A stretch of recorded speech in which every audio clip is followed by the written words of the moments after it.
और इसके बाद ऋषभ पंत का सवाल है, कहते हैं बगावत में नुक्ता है क्या? तो भैया बगावत लिखा है आपने अंग्रेज़ी में, जब आप बगावत लिखें तो BAGHA लिखा करें, आगे WAT या VAT, तो बगावत होता है बगावत, गौ के लिए इंग्लिश में GH लिखते हैं और हिंदी में ग के नीचे नुक्ता लगेगा।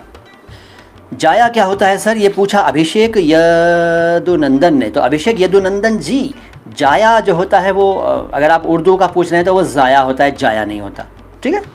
और जाया जन्मा के सेंस में हिंदी में इस्तेमाल होता है।